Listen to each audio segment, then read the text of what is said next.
the silence within, the real reason Kang Daniel chooses to be alone. For years, Kang Daniel has been known by many names. The Nation Center, the Stage King, the brightest smile in K-pop. To fans, he's a symbol of charisma and strength, a man who rose from the ashes of hardship to build his own empire, CEO, artist, creative visionary. But behind the sold-out arenas and the breathtaking performances lies a man who, more often than not, chooses silence over applause, solitude over spotlight. In a world where fame is currency and being alone is seen as loneliness, Kang Daniel has made a startling choice. He lives alone, travels alone, and spends days without speaking to anyone unless necessary. Why?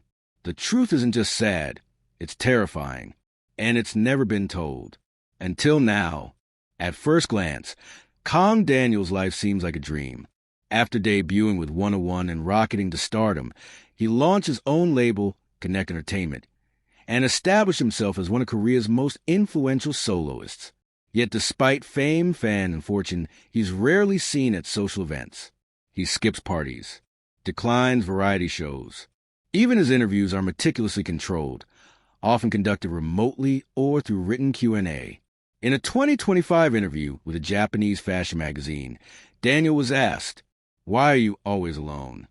He smiled slightly, then answered, "Because the silence is the only place I still feel safe." The interviewer moved on, but that one sentence sent ripples through his fan base. What was he running from? Sources close to Daniel reveal that his silence and solitude didn't start with fame. It started in childhood. Born in Busan, Kang Daniel, born Kang Uijeon, grew up in modest circumstances. His mother raised him alone after his father disappeared when Daniel was 6. She worked multiple jobs, often overnight shifts, to keep the lights on. Daniel spent most of his early years in small apartments, eating instant food, staring at empty chairs. He was a cheerful boy in public, dancing in school, smiling for teachers, but inside, he was terrified. Every night, he waited by the door, hoping his mother would come home, hoping the darkness wouldn't win. There was one incident that changed everything. A family acquaintance, someone they trusted, broke into their apartment one night, while Daniel was home alone. He didn't speak of what happened. Not then, not now, but after that night, he didn't speak at all. For nearly 3 months, Daniel was mute. He withdrew into himself, afraid, paranoid. He wouldn't sleep unless the closet light was on and a chair was propped against the front door. His mother moved them to another city and started over. And Daniel, somehow, found his way back to words, through music. But that night never left him. Fast forward to 2017. Kang Daniel is no longer a silent boy. He's a center-produced 101 Season 2, beloved by millions. But behind the cameras, he begins showing signs of emotional exhaustion. Staff who worked on 101's reality show said Daniel often isolated himself during breaks. He wasn't antisocial, one PD recalls. He just seemed haunted. He'd go quiet if a room was too loud, or freeze if someone touched his shoulder suddenly. He once confided in a staff makeup artist, saying, "The louder it gets out there, the more I disappear in here." When 101 disbanded, many expected Daniel to explode with solo opportunities, and he did. But just a year later, he disappeared from the scene. No promotions, no appearances. The label said it was mental health issues. The truth was darker. In 2020, Daniel collapsed in his dorm. He had been overworking, eating erratically, and barely sleeping. But it wasn't physical exhaustion that took him down. It was a panic attack so severe that he lost consciousness. When paramedics arrived, they found him curled in a corner, fists clenched, eyes wide open but unresponsive. His manager revealed later that Daniel had been having night terrors for months. Every time he closed his eyes, he was back in that apartment as a child. Alone, powerless. He began therapy, started writing in journals. He even tried EMDR, eye movement desensitization, and reprocessing, a treatment used for PTSD. But most importantly, he built walls, not out of pride, out of survival. Fans began to notice his increasing silence. His vlogs would show him wandering empty beaches, sitting in cafes with noise-canceling headphones, sometimes staring into space for minutes without a word.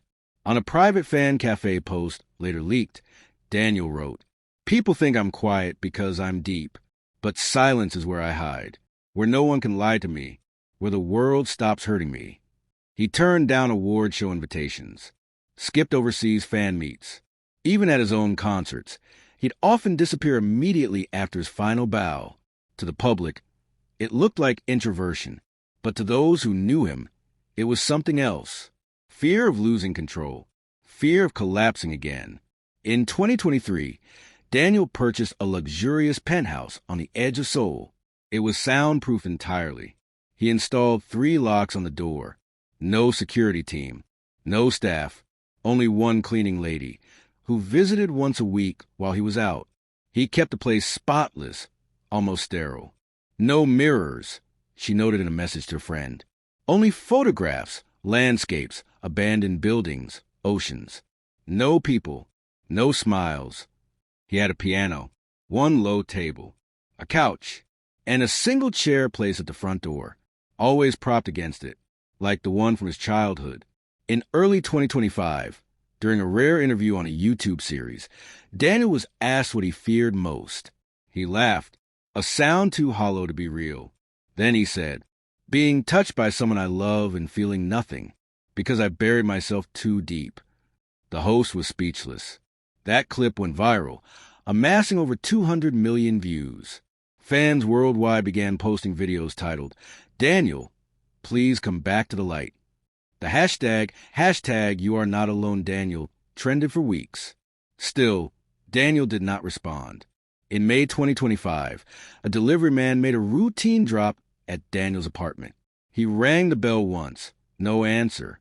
Then again, just as he was about to leave, the door creaked open. Daniel stood there barefoot, eyes sunken. He looked at the man for a long time before whispering, "Can you stay for just 10 minutes? I'll pay double."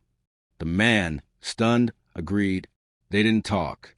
Daniel sat on the floor, while the delivery man stood awkwardly by the door. After exactly 10 minutes, Daniel stood up, bowed, and said, "Thank you for keeping me real." As of today, Kang Daniel remains a mystery. He continues to create music, soulful, haunting, filled with longing, but he rarely promotes it. He sometimes appears on live audio platforms late at night, speaking softly to fans about dreams, fears, and oceans. In one of those live streams, he said, "I'm not afraid of being alone. I'm afraid of forgetting how to come back. But I'm trying slowly." He played a soft piano melody. No lyrics, no pitch-perfect vocals, just feeling. And somehow, in that moment, millions of fans sat in silence with him. No screaming, no cheering, just quiet understanding. The scary truth is this: Kang Daniel isn't alone because he wants to be. He's alone because the world wounded him in ways even fame couldn't fix. Because sometimes the brightest stars hide the darkest shadows. But perhaps solitude isn't his prison, it's his cocoon. And maybe one day, when the echoes of the past no longer drown his heartbeat, Kang. It was past midnight in Seoul. Most of the city had slipped into sleep. But inside Kang Daniel's penthouse, the silence was thick, nearly suffocating. Rain tapped lightly against the floor-to-ceiling windows. Daniel sat cross-legged on the living room floor, lit only by a single dim lamp. In front of him lay an old photo album, untouched for years. His hands trembled as he opened it. There was a faded photo of him at 6 years old, wearing a red sweater, grinning wide next to a woman who looked tired, but tried to smile. His mother, that small apartment behind them, the one where the chair stood in front of the door every night, where the darkness crept in and changed him. He stared at it for a long time before finally whispering, "I'm still that boy."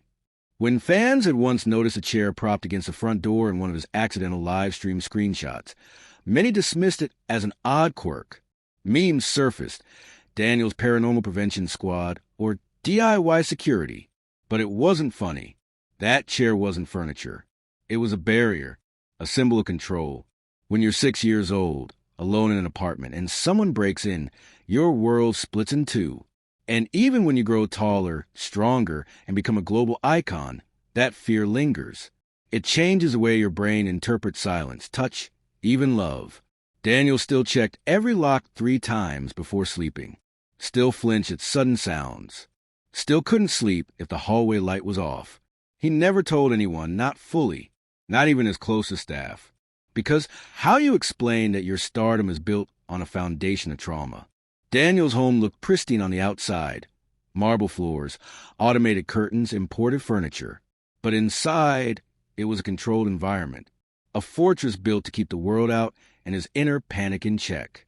The cleaning lady once said he kept the place too clean, like a museum where no one lives. There was a wall of vinyl records, a guitar in a corner he rarely played, and a massive window looking over the city he used to dream about as a boy. He called it his observation deck. But what he was really doing was making sure no one was coming. He didn't host friends, didn't throw parties. Sometimes for days, he didn't speak a word out loud. And not because he was sad, but because speaking made it real. Silence felt safer. The therapist's note. After his 2020 breakdown, Daniel was prescribed therapy, not just once a week, but intensive trauma therapy. He was diagnosed with complex PTSD, something rarely talked about in public in Korea. His therapist wrote in a note, later leaked in a fan-discovered journal quote, "Patient displays signs of chronic fear response. Emotional suppression is not rooted in arrogance, but defense. His solitude is a survival mechanism, not a choice." Daniel kept that note taped inside his closet door. On days when he questioned why he couldn't let people in, why he couldn't hold eye contact for more than a few seconds or let anyone stand behind him, he'd read it, just to remind himself that he wasn't crazy, just hurt. Among the tens of thousands of fan letters he never opened, one caught his eye. It was plain. No perfume, no stickers. Just neat handwriting on a white envelope. Inside, "Dear Daniel, I think I understand your silence. Not fully, but enough to say, it's okay. I grew up scared too. I used to hide under the table when my father came home. I still can't sleep in the dark. I just wanted you to know that sometimes being alone isn't weakness. It's wisdom. But also, healing doesn't have to happen in isolation. You deserve warmth too. ML." Daniel reread it 5 times, then cried harder than he had in years. The delivery man returns. Months after Daniel's strange late-night request for a delivery man to just stay 10 minutes, something unexpected happened. That same delivery guy showed up again. Daniel opened the door slowly, confused. "I didn't order anything."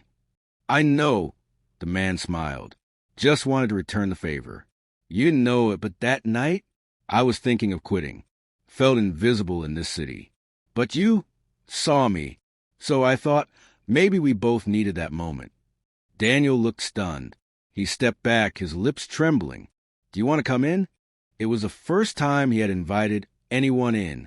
They sat on the couch. 2 men from different worlds. No expectations. No cameras. Just quiet. Hidden in his computer were over 60 songs never released to the public. Raw, unfiltered. Stripped of auto-tune or polish. One track was simply titled 6 Years Old. It opened with the sound of a creaking chair. Then silence. Then Daniel's soft voice. "Don't open the door. I know monsters don't knock. The quiet is my blanket. But tonight it's too thin. And if I fall asleep, will the dark come in again?" Fans never heard it. But maybe someday they will. There was someone Daniel once loved. Not romantically, but a childhood friend he lost touch with after his debut. She had always called him the quiet lion. He ghosted her, not out of pride, but because letting anyone in was too dangerous. Years later, he mailed her a letter. It had no return address. "I couldn't keep you close because I didn't know how to protect anyone, not even myself. But I still remember the day you held my hand and said, 'The world can't hurt you while I'm here.' I didn't believe you then, but I wish I had." Final scene, a window left open. In July 2025, fans noticed something strange in a background photo Daniel posted by accident. A window, his window, was open, wide, for the first time. Comments exploded. He never opens windows. Is he finally breathing again? Maybe the silence is healing now. No caption was posted. No comment was made. But for those who knew the journey, from the chair at the door to the shadows within, it was a message louder than any concert. Kang Daniel was trying.